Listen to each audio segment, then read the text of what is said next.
একদমই ঠিক সময়ে ছাড়ছে না।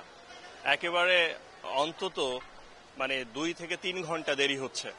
এই মুহূর্তে আমরা দেখতে পাচ্ছি যে একটি গাড়ি দাঁড়িয়ে আছে, যে গাড়িটা সকাল 7টার দিকে যাওয়ার কথা, 7টা, সোয়া 7টা কিংবা 7:30টায়, সেটা যাচ্ছে যাচ্ছে বলতে কেবলই এসছে আর কি। এটা হয়তো আর কিছুক্ষণ পরে রওনা দিবে বা ছাড়বে, অর্থাৎ বোঝাই যাচ্ছে যে প্রায় 2.5-3 ঘন্টা বেশি সময় হয়েছে।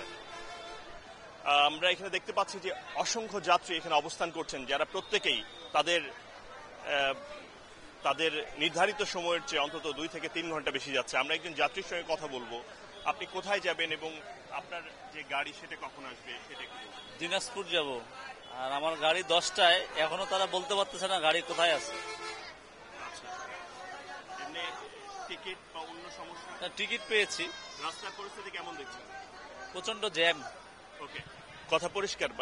এই আপনি যদি একটু খেয়াল করে দেখেন যে এখন কল্যাণপুর বাস স্ট্যান্ড থেকে আসাদ গেটের এই পথটা পুরোটাই যানজট, এবং তার বোঝা যাচ্ছে যে প্রায় আমিনবাজার পর্যন্ত এই পথটাতে এই ধরনের একটা প্রেসার দেখা যাচ্ছে। এখানে অসংখ্য যাত্রী বসে রয়েছেন, তাদের সবার হাতে পাখা। আজকে প্রচন্ড গরম, এই তাপের মধ্যে তারা রীতিমতো হিমশিম অবস্থায়। এর মধ্যে দিয়েও কোনো কোনো প্রতিষ্ঠান, কোনো বাস কাউন্টার তাদের জন্য আলাদা করে বসার ব্যবস্থা করেছে। তারা বাস কর্তৃপক্ষ যারা রয়েছে তারা সবাই বলছেন যে কিছুটা ভোগান্তি হচ্ছে, কিন্তু সেই অর্থে তাদের জন্য কিছু করার নেই, কেননা মহাসড়কে প্রায় 20 কিলোমিটারের বেশি যানজট, বিশেষ করে উত্তরের পথে। আপনি কোথায় যাবেন একটু বলবেন? বগুড়া। বগুড়াতে যাবেন? শহরে। গাড়ি 9:40। 9:40-এ গাড়ি কখন আসবে কি বলেছে? কিছু জানি না। কিছু জানেন না? তারা কিছু জানাতে পারে নাই? আমি আসলে জানতে যাই নাই।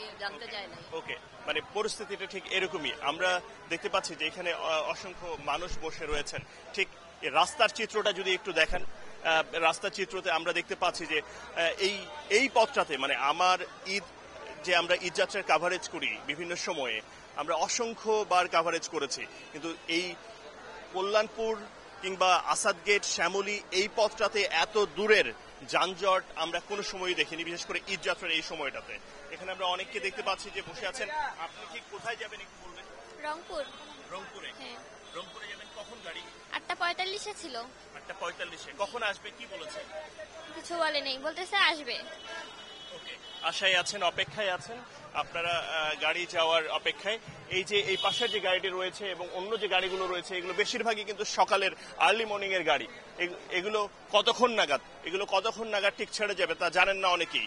এই হচ্ছে যে ঢাকা থেকে ছেড়ে যাওয়ার অবস্থা, কিন্তু দূরপাল্লার পথে মহাসড়কে যে পরিস্থিতি রয়েছে সেটা তো আরো ভয়াবহ। সেই হিসেবে সড়ক পথে এবার যাত্রা হচ্ছে বড়ই কঠিন।